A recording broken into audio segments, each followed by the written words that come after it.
Eric Bailey is really anxious to ask you a question, so we'll start out with him, Tulsa World, and then we'll go to Ryan Aber. Eric? Thanks, Mike. Hey, Dennis. First of all, congratulations on the promotion. Wanted to ask you, just can you take me back to 2008 and just the relationship you built with Lincoln, both as the receivers coach and then moving to East Carolina with him, how that really set the foundation for you guys working together? Uh, Lincoln and I actually always had a mutual respect for each other and a good relationship. Going through the whole deal in 2008 with some of the things that went down, and uh, just being there for each other and being there for the guys, the players that we were working with at the time. I think that just helped further strengthening our bond and our brotherhood. And then when we got to East Carolina, I mean, both of us had never lived in the state of North Carolina, so I mean, a lot of times you leave work and work kind of carried home. I mean, we ended up, just hanging out with each other and getting to know each other better, and kind of developed a friendship and strengthened it even more. Thanks, Dennis. Appreciate it. Okay, we'll go to Ryan Aber with the Oklahoman, and then Jason Kersey. Yeah, Dennis, we've seen the group of receiver recruits that you've been able to put together, the years where you've had big time quarterback commits. How does having that big personality, the big time quarterback, help put together a receiver class, like we've seen with Spencer and now Caleb? I mean, by virtue of the position, that you're going to have to lean and depend on other guys on the field with you, and obviously, there would have been no Jerry Rice without a Steve Young or a Joe Montana. So I mean, I think kids nowadays, especially with the way social media is so actively involved in their life, kind of understand that. So I think when you do have a guy that, much different, like when you and I played football, that you're able to travel to tournaments and do through social media and FaceTime and live. I think you're able to start establishing those relationships a lot easier and quicker nowadays. So obviously, in doing that and being able to play with them, it creates a bond, it creates a brotherhood, a friendship, and you want to carry that on throughout your college career. So, I mean, I think it does play a big factor in the recruiting process of not just the receivers, but all of the skill positions. Appreciate it, Dennis. Okay, Jason Kersey, the Athletic, and then Kerry Murdoch. Yeah, Dennis, I wanted to ask you about Cody Jackson. First of all, can you just talk about him as a player and what he brings? And then secondly, when a kid commits as early as he did, I guess he was a sophomore in high school when he committed to you guys, how do you manage that recruitment moving forward? Do you have to continue recruiting him, especially as he's getting other offers? How do you handle that? Hold your breath. No, I think recruiting, honestly, in my opinion, is a lot like dating. So, I mean, you continue to do a lot of the little things that you did to get that kid interested in your school. Once he says that, hey, I'm going to show my hand, this is where I want to come to school. So I think if anything, even with the way the times are now, when guys do commit to you, when they come to your program, when they're there, I mean, you have to, that relationship and that has to be genuine, first of all, and then it can't end there. All of these guys that are coming to, Power 5 universities are coming for a reason, to get their education, to get developed at their craft, to hopefully move on to the next level. So, I mean, I think, one of the things that you have to continue to show them is, hey, here's ways that I can help you. And I think if you're able to do that and they trust you, then you got a 90% chance of keeping them involved in your program and keeping them around. Dennis, did you want to talk about Cody? Cody is a very explosive young man. Uh, we and I was very excited when he did decide that he wanted to come here. I think one of the biggest things that I was kind of nervous about is because, the high school that he came from, obviously having a kid that had come from that high school and had some success, sometimes you start to worry about, well, hey, I want to go and bridge my own gap and go and make my own name. But I mean, uh, CD aided with that of saying, hey, man, you coming here, it's going to be good for you, not just because I came here. And the sky's the limit for Cody as far as his future here and what he can achieve. He did a tremendous job to get all of his academic stuff done to enable him to enroll early. So he is here now and actually worked out and had a good workout this morning, and is just starting to learn the offense and starting to learn our terminology and the way that we do things. I do know from after he committed, when he would go home, when CD would go home, they would talk about some things. So he's got a little foundation or a little baseline of what we call things and how we terminology it just through that relationship as well. But I'm extremely excited to see his future here, and excited to get him out and get spring ball going and see how he can factor in. He's sneaky taller than what I remembered pre-COVID going out to see him. And he's definitely fast enough, so we'll have some more speed out there to be able to stretch the field vertically. Thanks, Dennis. Okay, let's go to Kerry Murdoch, Sooner Scoop and WWLS, and then Austin Curtright. Dennis, is it maybe more common than we think when you have a situation like Billy Bowman that's an athlete that could play on both sides of the ball, or you just spend every day reminding Coach Grinch how deep his secondary has been getting?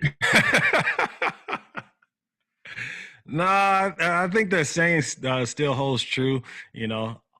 All of the guys like the ball in their hands, so I'll let Billy work on that one for me. But no, it's a credit to him. It speaks to who he is as an athlete. And we've had several guys that have been very successful on both sides of the ball that have come in here and try to figure out a package for him to be able to do so. Is it? I mean, is playing both ways on the table for him? You know, at this day and age in college football, I'm never going to rule anything out. Also, being on this side of the football deal and knowing, being a football nerd and knowing that other coaches at other programs like to go through and look at these interviews when we play them, I'm probably not going to answer that question for you, but everything is possible. We're not holding back any possibilities. You just earned that assistant head coach title. Just there. Thanks, Dennis. I'm sorry, I didn't hear your last question. No, that was good. I appreciate it. All right. All right, let's go to Austin Curtright with OU Daily and then John Hoover. Hey, Dennis, I wanted to ask you about Mario Williams. Him being a early enrollee and, one of the more highly touted guys, what have you kind of seen from him and how excited are you to have him here now? Well, we've had a couple of early morning workouts, so not just myself, but I think the rest of the staff and some of the current players have seen how explosive he truly is. So that's a positive plus. You know, Mario has one of those personalities that is very enduring and people just gravitate to him. So I mean, he's kind of like Baker was. He makes workouts, makes practice, he makes all of that stuff fun because he's always gonna have a smile on his face. He's always, you know, eager to get everybody excited and going. So it's been a pleasure having him here so far. And much like Cody, I look forward to seeing, when we're able to get out there and get the pass on to see, where we stack up and where's the starting point at with them. Okay, let's go to John Hoover, SI Sooners, and then Brandon Drum. Hey, Dennis, take me back to, what National Signing Day looked like 5 years ago, even 2 years ago, when you guys had the big run up in January, and compare that to mechanically, logistically, and ultimately how you guys executed this year, pulling off because of the transfer portal, and you got so many guys in December. You got guys leaving through the transfer portal, so you don't know exactly what your needs are going to be. How do you recruit in January with all that stuff going on, all those bullets flying around? Well, it just makes recruiting kind of a everyday revolving door. I would say, you asked about 2 years ago. 2 years ago, I probably wouldn't have slept last night. Where now, signing day, you pretty much, you know what you're gonna get, and for the most part, you already have it have it here on campus, or feel very firm about having it in the boat. Uh, a lot of less travel this past year as compared to years in the past, and you know the whole COVID deal has taught you to think outside of the box. You find more ways to come be creative. You find more ways to be able to connect with people. Honestly, for an old guy like myself, it makes you become more youthful, because now you're forced to deal with the Instagrams, the Twitters, and more of the, say, youthful technology that normally you're like, oh, okay, well, that's nice. But now it kind of forces you into that world on a daily basis, because uh, you have to stay relevant, and you really want to stay in contact with these guys. Quick follow-up. Does that have anything to do with the number of preferred walk-ons we're seeing either come in early or announce, or is that more of a product of just social media and kids are saying, hey, I'm a preferred walk-on at Oklahoma? I think that's more of a product of social media, and giving guys an opportunity to you know be recognized for their hard work, and kind of celebrating and relishing in their accomplishments as well. Thank you. I appreciate it. Brandon Drum, OU Insider, and then James Hale. Hey Dennis, congratulations on the promotion. Did you guys, Jaden Hazelwood didn't show up or went back home for the bowl game? How's he look so far as his knee and his progress as far as rehabbing? And there's another guy that you guys brought in that doesn't get talked about a whole lot in the 2021 class, and that's Jalil Farouk. Can you kind of address him and what he brings to the table? Okay, with Jalil is hasn't graduated yet, so he will be coming in the summer. Look forward to getting him in here. He actually, they're on slate to have a spring season, so he will have 6 games this spring. Hopefully, if we're able to get out, I may have an opportunity to actually go see him play live. A guy that's versatile, can play both the slot and play on the outside. Extremely excited to get him in here. Has a very high catch radius, and then just able to create once he catches the ball after the catches as well. He's doing pretty well. Talked to him the other day. They got dumped with a whole bunch of snow, so he was basically just trying to stay dry and warm the last time I talked to him. As far as Jaden Hazelwood, the rehab is going great. He's in there busting his butt, working hard. Was at workouts this morning, was at the team meeting this morning, and is looking forward to competing and getting ready to really get back on track from where he left off on his freshman year. Thanks, Dennis. Okay, a couple more here. James Hale, KREF, and then Barry Trammell. Hey, Dennis, congratulations on all the good things happening for you, man. And, I'm curious, you get Hazelwood, as you just pointed out, Trajan Bridges, who, I understand balled all the time on the scout team and things like that, but now he's back in the fold. Last year was a good year for you guys, maybe not a great year, but a good year because of a couple of drop passes. I'm curious, how important is this offseason and getting into spring and really get rocking and rolling again?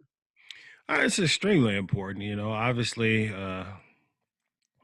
as a coach, you're going to remember all of those drop passes. I think somebody on this call wrote about at least 5 of them, but I won't say no names. But yeah, you're gonna remember all of those. And you're going to remember some of the hidden yardage that you left out on the field. So I mean that's what we're in the process of going through now, is going back and doing self-evaluation on what we did last year and figuring out ways, that I could put these guys in better positions to improve and be able to be more successful on the field, and be what can they do to improve and be more successful on the field, but the front end of that, and the biggest thing is, we all sat down and agreed that, we're not going to make excuses for why we weren't successful or why we didn't have the numbers that we want. We're going to sit down and figure out and take the steps toward what we need to do to become successful. And like I said, it's not it's not an elephant in the room, and it's not something that we've danced around. We know about the most drop touchdowns in the red zone. We know about all of the stats where we weren't where we pride ourselves in being, and we're gonna do and work hard to correct those. Thanks, man. Barry Trammell, the Oklahoman. Yeah, Dennis, I was wondering, what are your aspirations as far as being a head coach?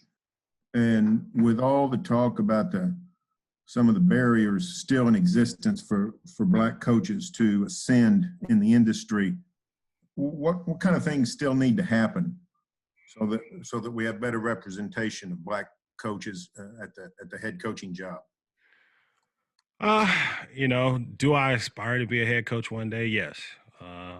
Right now, my aspirations is just to be the best receiver coach at the University of Oklahoma that I possibly can. And I think in doing that, I'm a firm believer that, God puts opportunities in your life at a particular time for a particular reason when you're ready for them. So if and when that opportunity presents me, I feel like every day I'm here working with great individuals, learning something new and learning something better every day. So I feel like, when that opportunity presents itself, that I will be ready for it. And, I don't want to just be, get that opportunity because of,